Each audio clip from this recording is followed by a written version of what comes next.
Well, as you know, the first batch of the Pfizer-BioNTech vaccine landed in Singapore last night.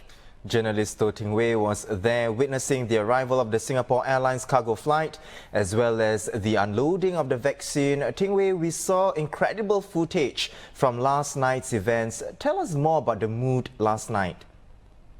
I think the mood was quite muted considering the number of people present. So in terms of media waiting at the tarmac, I think there were about 20 photographers and videographers.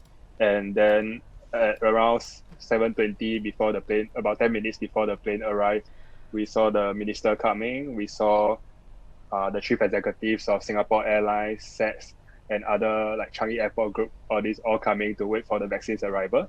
But then it wasn't really like very rah-rah or any kind of thing, but people were more muted, I guess, because like people realized that this kind of there are still a few more steps to take before we can recover from the pandemic. So I think when the cargo was unloaded and put on the floor, there was some like a small round of applause.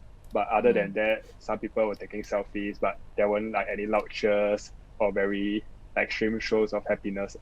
I see. Well, Ting Wei, we're hoping you can give us an update on where the vaccine doses are now and I guess, what happens next.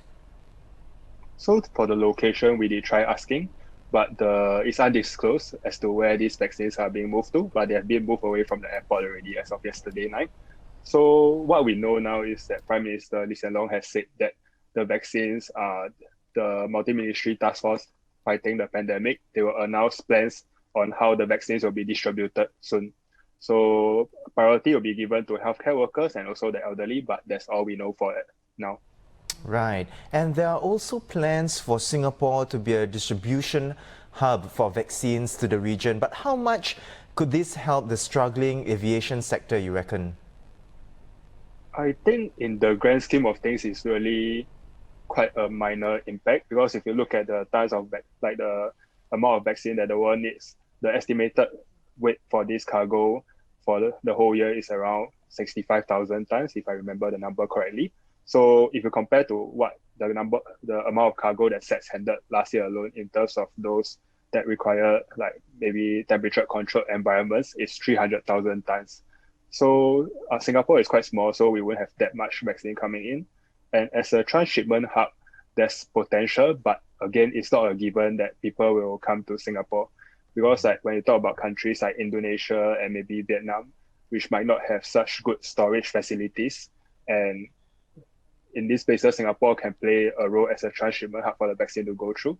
So there's a potential there. But when you look on the other side of it, Indonesia has ordered vaccines from China, and then you can have different countries choosing to order vaccines from like maybe China or choosing to order directly from the country, like having direct flights instead of transit flights. So overall, I think like the industry has been hoping that it could give them some boost, and there's been a lot of preparations ongoing to prepare for vaccines to come. But I think overall the impact is not expected to be that big. But in this current climate, I think any kind of business or good news is like the industry will take it. Right. Well, thank you so much for joining us today, Ting Wei. That was journalist Toh Ting Wei. Keep abreast on the vaccine distribution at straitstimes.com.